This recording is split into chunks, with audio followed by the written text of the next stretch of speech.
फिर से एक बार स्वागत है मेरे चैनल पर। मैं हूँ राज। आप देख रहे हैं हाईवे 33। दोस्तों, आज की जो कहानी है ये विवेक जी का है। विवेक जी गुरुग्राम के रहने वाले हैं और ये जो कहानी है इसको बीते करीब 8 साल हो चुका है। तो चलते हैं उनकी कहानी में।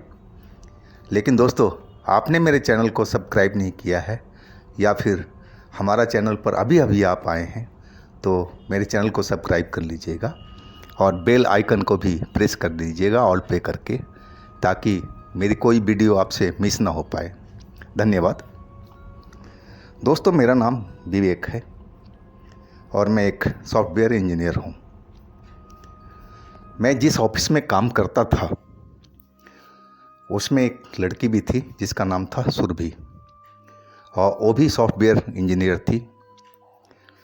और एक साल हम उसी ऑफिस में काम करते करते आपस में प्यार हो चुका था। लेकिन जो सुरभि थी वो अदर कास्ट की थी और मैं अपने परिवार से बात किया था कि हम शादी करेंगे इसी लड़की से, लेकिन हमारे परिवार वाले मना कर दिए थे। ये नहीं, अदर कास्ट में हम शादी नहीं करेंगे, और उस चीज़ पर वो अड़े रहे। लेकिन सुरभि के माता पिता परिवार वाले सब राजी थे। आखिरकार मैं अपने मन की बात किया और उन लोगों से बिना बताए मैं गुरुग्राम में ही शादी कर लिया और अपने घर पर कोई खबर नहीं किया। सुरभि और मैं अलग अलग जगह पर रहते थे, पीजी में। तो हमने आप एक 2 रूम का सेट लिया था जो कि हमारे बजट में था और सही भी था, सुंदर भी था, और लोकेशन वहाँ का बिल्कुल शांत था, एकांत में, जैसे हम लोग चाहते थे वैसे ही जगह हमें मिली थी। हम दोनों बहुत खुश थे और हम उस किराए के नए घर में आ चुके थे और पहला ही रात था हमारा वहाँ पर। अब जितने हमारे फ्रेंड थे सर्कल के सब आए हुए थे उस घर में, और एक छोटी सी पार्टी का हमने अरेंज दिया था उन लोगों को। और इसके बाद वो लोग विदा हो चुके थे। मेरी पत्नी अभी उसी जोड़े में थी जो शादी के वक्त पहनी थी। वो लाल जोड़ा, गुलाबी जोड़ा ही था एक तरह से। और रात के करीब 9 साढ़े 9 बज चुके थे और हम लोग का एक आदत था दोनों का ही कि खाना खाने के बाद में हम थोड़ा वॉकिंग करते थे। तो हम अपना रूम बंद करके, और बहुत बड़ा पार्क का एरिया था, हम उसमें चले गए थे और टहलते टहलते काफ़ी दूर हम निकल आए थे। जब हम वापस मुड़ने लगे तो एक जगह सुरभि रुक गई। यानी क्या हुआ सुरभि, चलो घर चलते हैं। सुरभि बोली कि देखो ये लड़का मुझे घूर रहा है, अंग्रेज की तरह दिख रहा है, देखो कैसे घूर रहा है मुझे।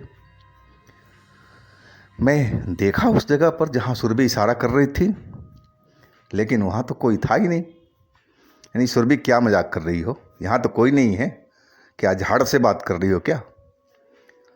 सुरभि बोली नहीं नहीं विवेक, ये देखो कैसे बेशर्मी से हंस रहा मुझे देख करके, और इतनी सीरियस होकर के वो बोल रही थी कि मुझे मारना ही पड़ा। मैं चौंक गया, नहीं सुरभि मुझे तो नज़र नहीं आ रहा है। बोली नहीं विवेक, ये देखो ये देखो। वो उस जगह तक पहुंच गई थी जहां वो इशारा कर रही थी और वो बहुत गुस्से में थी। सुरभि, बदतमीज, तुम्हें ज़रा भी लिहाज नहीं है किस तरह से लड़कियों को देखा जाता है। और बहुत गुस्से में लग रही थी वो। मैं एकदम आश्चर्य से देख रहा था। मुझे तो कोई लड़का या कोई आदमी, मुझे कोई नज़र नहीं आ रहा था, लेकिन सुरभि का गुस्सा तो 7वें आसमान पर था। आखिरकार मेरे को सुरभि को हाथ पकड़ करके वहाँ से लाना पड़ा। नहीं चलो सुरभि छोड़ो, मैं उसका दिल रखने के लिए बोल दिया, कहीं बुरा ना मान जाए। चल अब चलते हैं घर पर, तुमने बोल दिया ना। और मैं उसका हाथ पकड़ करके और हम वापस आ गए थे। घर पर आने के बाद में मैं उसको पानी वानी दिया, यानी कि अब शांत हो जाओ, और तब जा कर के थोड़ा वो नॉर्मल हुई। और उसी टाइम से उसके सर में दर्द सा होने लगा था। वो हमें अपना सर को बार बार दबा रही थी, यानी कि सुरभि क्या हुआ, सर दर्द है? मैंने कि दवा दूं? बोलती नहीं नहीं, दवा नहीं खाऊंगी मैं, अपने आप सही हो जाएगा। लेकिन मैं माना नहीं, यानी कि अब सुरभि रात काफ़ी हो चुकी है, चलो तुम लेट जाओ, मैं तुम्हारा सर को मालिश कर देता हूँ, आराम मिल जाएगा। और मैंने वही किया। सुरभि को आराम मिल रहा था मेरे मालिश से, और वो सो चुकी थी। मैं उसको जगाना उचित नहीं समझा और मैं उसके बगल में लेट गया था चुपचाप, और मैं छत को घूरे जा रहा था। और तभी मेरे को लगा कि हम दोनों के अलावा इस कमरे में कोई तीसरा भी मौजूद है, ऐसा मुझे महसूस हुआ। और मैं इधर उधर कमरे के अंदर में देखने लगा था। 0 वाट की रोशनी फैली हुई थी कमरे में, लेकिन मुझे कोई दिखाई नहीं पड़ रहा था। लेकिन एहसास ज़रूर हो रहा था कि कोई इस कोने से उस कोने तक आ रहा है, जा रहा है, और कभी कभी चलने की आवाज़ भी सुनाई पड़ रही थी। मैं एकदम सही माने में तो मैं डर चुका था, और मैं अब उठ करके बैठ गया था और ध्यान देने लगा कि आज के साइंस के युग में ऐसा भी होता है क्या? भूत प्रेत होते हैं क्या? सुरभि क्या सही बोल रही थी क्या? मेरे मन में कई तरह के सवाल घूमने लगे थे। फिर अपने मन को मैं शांत किया, लेकिन अब मेरे को थोड़ा सा डर भी लग रहा था, और मैं फिर दोबारा लेट गया, क्योंकि अब जो चहलकदमी की आवाज़ जो आ रही थी वो बंद हो चुकी थी, और मैं छत को घूरे जा रहा था। नींद नहीं आ रही थी।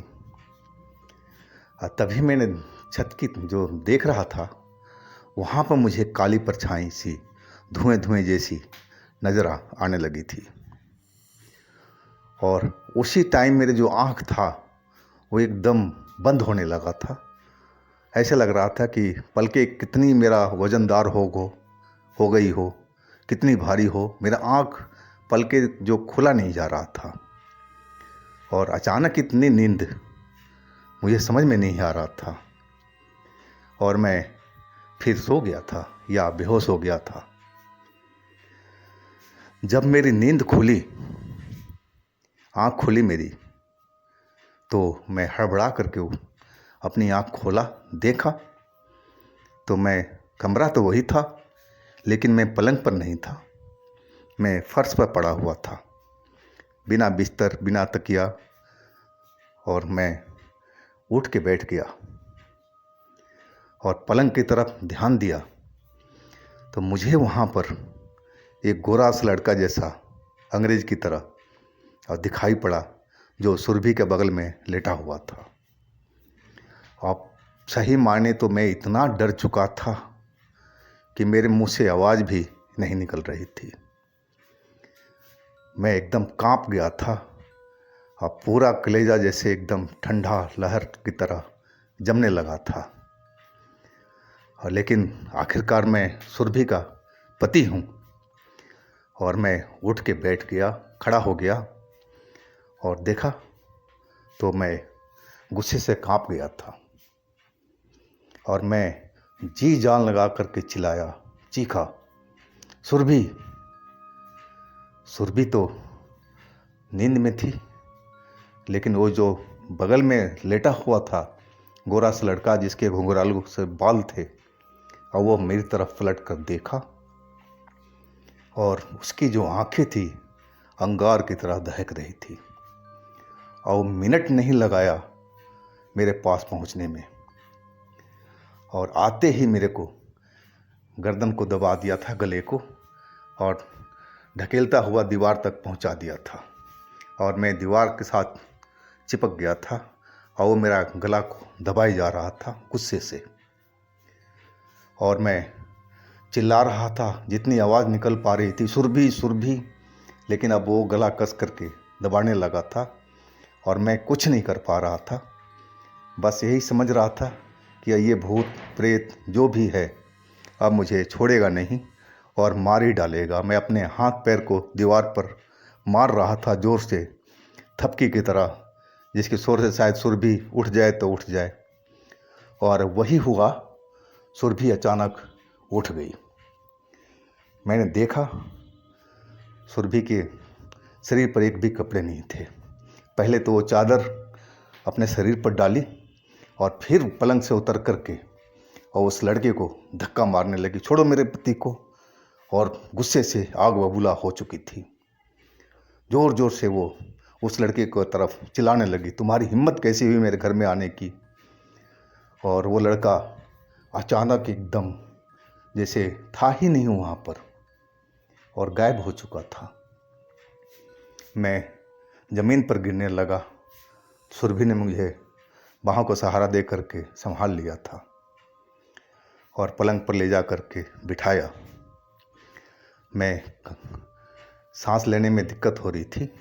मैं ज़ोर ज़ोर से सांस लेने की कोशिश कर रहा था। सुरभि पानी दिया मेरे को, पानी पियो। विवेक, क्या हुआ था ये जिससे उसको कुछ पता ही नहीं हो। और मैं तो कुछ बोला ही नहीं है कि मुझे मेरी गले से आवाज़ ही नहीं निकल पा रही थी। मैं अपने आप को शांत करने की कोशिश करने लगा था। थोड़ी देर में जब मेरा आवाज़ निकलने लगी, यानी कि सुरभि तुम्हें पता नहीं है कि तुम्हारे साथ में क्या हुआ है, और मैं सारी कहानी उसको बता दिया। वो कांप गई थी डर के मारे और शर्म के मारे। वो सीधे बोल रही थी, देखो विवेक, इसमें मेरा कोई दोष नहीं है। तुम्हें पता है ना कि मैं सो रही थी, तुमने मेरे थपकी दे दे के सुला दिया था सर पर मालिश करके, मैं उसी टाइम सो गई थी। यानी कि हाँ सुरभि, मुझे पता है तुम्हारा कोई दोष नहीं है। जो भी था, ये भूत था या प्रेत था या जो कुछ भी था, सब इसी का किया धरा है। वो रोने लगी थी। यानी कि सुरभि तुम शांत हो जाओ, शांत हो जाओ। बहुत मुश्किल से मैं उसको चुप कराया था। सारी रात हमने वैसे के वैसे बैठे हम दोनों ने काट दिया था। डर का माहौल इतना हो गया था और हम सुबह तक वैसे ही एक दूसरे के हाथ पकड़े हम बैठे रहे थे। सुबह हुई तब जा कर के जान में जान आई थी। अब हमारे मन में एक ही विचार आ रहा था कि शायद ये घर जो है ये ठीक नहीं है, इस घर में ही कुछ गड़बड़ है और शायद इसी के वजह से ये हो रहा है।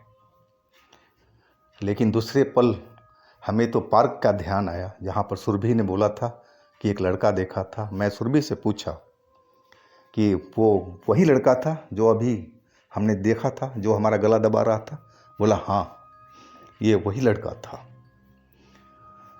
अब हम किससे मदद लें समझ में नहीं आ रहा था, और ये बातें किसी को शेयर करने लायक तक नहीं थी, और मदद किससे मांगा जाए। हम एक दिन तो पूरा निकाल चुके थे। अब उस घर में रहने का हमारा बिल्कुल भी मन नहीं था, और सारा सामान अपना हम छोड़ करके घर में ताला बंद करके और हम एक गेस्ट हाउस में आ गए थे। और रात को फिर वही कहानी उस गेस्ट हाउस में भी शुरू हो चुका था। मैं वही कहानी दोहराया गया था। मैं फर्श पर सो रहा था और जो लड़का था वो घुंघराले बाल वाला, वो उस गेस्ट हाउस में भी आ चुका था, सुरभि के साथ में लेटा हुआ था। लेकिन सुरभि ही उठ गई थी। मैं तो गहरी नींद में था या बेहोशी में था, और वही चिल्लाई तब जा कर के वो लड़का वहाँ से गायब हुआ था। अब तो जो हमारी हिम्मत थी हम दोनों की टूट चुकी थी, और जी में पता नहीं क्या क्या विचार, गलत विचार आ रहे थे। लेकिन हम दोनों ने आपस में एक दूसरे का सहारा दिया और हम इससे लड़ने का फैसला किया।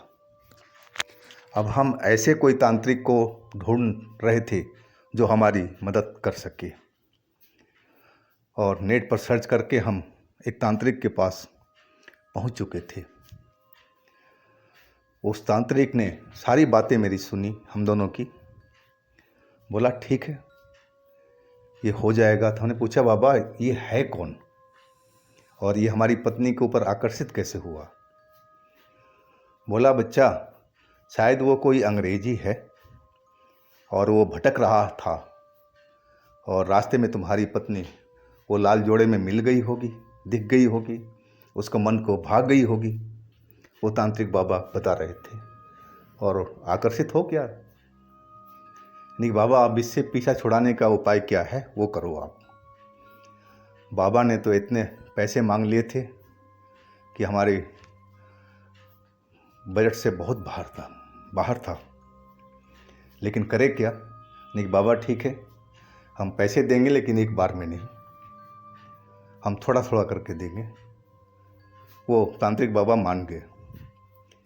अब फिर उन्होंने एक ताबीज़ दिया था सुरभि को पहनने को, और मेरे को एक धागा दिया था कि आप लोग दोनों पहन लो, और हम दोनों ने वहीं पर धारण कर लिए थे। और तांत्रिक बाबा बोले थे कि ये ताबीज़ को या तुम ये जो धागा है इसको निकालना नहीं है कुछ दिन तक, जब तक मैं ना कहूँ। और यानी बाबा हम लोग अब क्या उस घर में रह सकते हैं? बोला हाँ रह सकते हो, कोई दिक्कत नहीं है, अब डरने की बात नहीं है। हम उस घर में अपने वापस चले गए थे, और रात सही में सब कुछ नॉर्मल था, शांत था। कुछ दिन तो सही चलता रहा था, और तांत्रिक बाबा के पास हम जाते रहे थे और थोड़ा थोड़ा करके उनको पैसे देते रहे थे। लेकिन करीब 4-5 महीनों के बाद में, और हम उस तांत्रिक बाबा के पास पहुँचे थे, और तांत्रिक बाबा ने बोला था कि अब डरने की ज़रूरत नहीं है, सब कुछ नॉर्मल हो चुका है।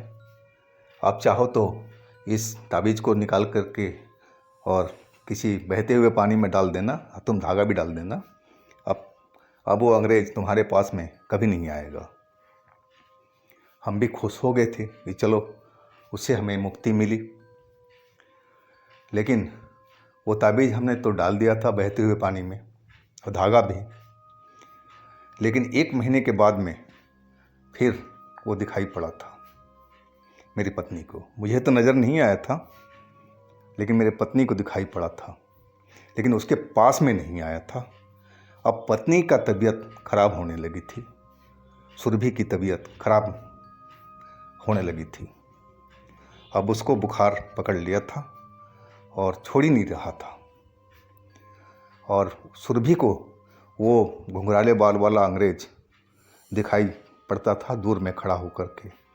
बोलती थी कि देखो वो खड़ा है दूर पर और वो हंस रहा है हमें देख करके, और वो डर जाती थी बिल्कुल। फिर हम उस बाबा के पास गए तो बाबा उस एड्रेस पर तो थे ही नहीं। शायद वो किराए का घर था, और शायद वो कुछ दिन के लिए यहाँ पर आए थे, और उनका फिर पता नहीं चल पाया कि कहाँ गए वो। अब हम जगह जगह तांत्रिक के चक्कर में भटक रहे थे, लेकिन कोई तांत्रिक तो मिल रहे थे, लेकिन समाधान हमें कुछ नहीं मिल रहा था। मेरी पत्नी की तबीयत अब बिगड़ती जा रही थी ज़्यादा, और मैं तो बहुत निराश हो चुका था। हम हॉस्पिटल के चक्कर भी काट रहे थे और तांत्रिकों के पास भी जा रहे थे। और तभी किसी ने, मेरे फ्रेंड को मैंने बताया था, लेकिन पूरी बात नहीं बताया था कि ऐसे ऐसे परेशानी हो गई है, मेरी पत्नी के ऊपरी कोई साया है जो परेशान कर रही है। वो हंसकर बोला, अरे भाई तुम किस तांत्रिक के चक्कर में पड़े हो? से तुम वहाँ एक मंदिर है और वहाँ चले जाओ और बिल्कुल सब कुछ आराम हो जाएगा वहाँ पर।